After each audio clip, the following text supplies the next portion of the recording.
As explained in the adjustment layers tutorial, layer masks are non-destructive objects, which means you can go back and re-edit the masks later without losing any of the pixels that they hide.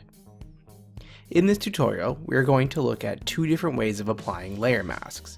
One is applying the layer mask to the whole layer, while the other is applying the layer mask to a certain selection.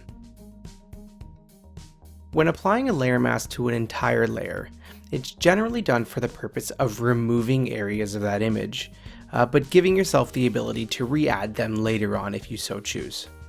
For the purposes of this tutorial, I plan to add a layer mask to my top layer, which is the layer that contains the sign, so that I can remove its background and have my background layer of the sky in place of it.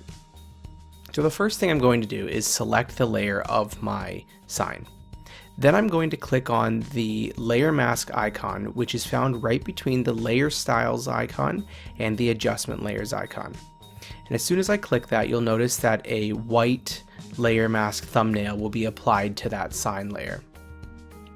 As explained in the adjustment layers lesson, we use the brush tool and black or white to either remove or add areas of that image back into the layer mask.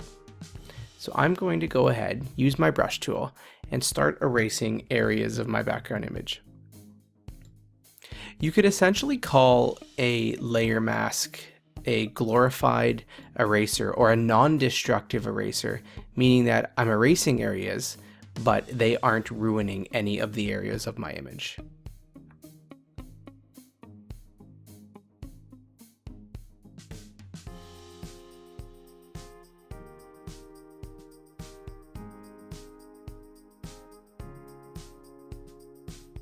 Once I'm happy with my end result, I just save my image as a JPEG or a Photoshop document and move on in my creation of the object. When adding a layer mask to a selection, that's generally used for the purpose of wanting to make an object, such as a t-shirt, have the effect of what your background image is going to look like. So in this case, I want my sky to look like it's actually on my t-shirt. So the first thing you do is relayer the layers in your layer panel. For the purposes of this, my t-shirt layer is going to go to the bottom, while my sky layer is going to be on the very top of the layer. And then I have to make a selection of my t-shirts. The easiest way to do this, if it's a solid object like the t-shirts, is to hold Control on my keyboard and click on the t-shirt thumbnail. This creates a perfect selection around that area of the t-shirt.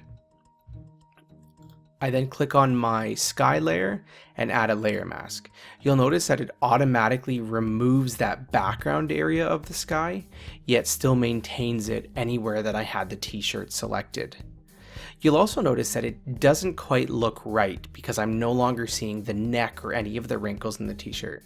This is where referring back to your blending modes lesson will help you in making sure that you can make the t-shirt look more realistic with that sky.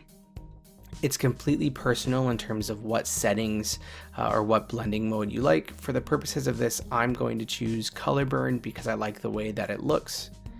And then similar to the other version of adding a layer mask to an entire layer, simply click save either as a JPEG or a PDF, or sorry, a PSD, and move on.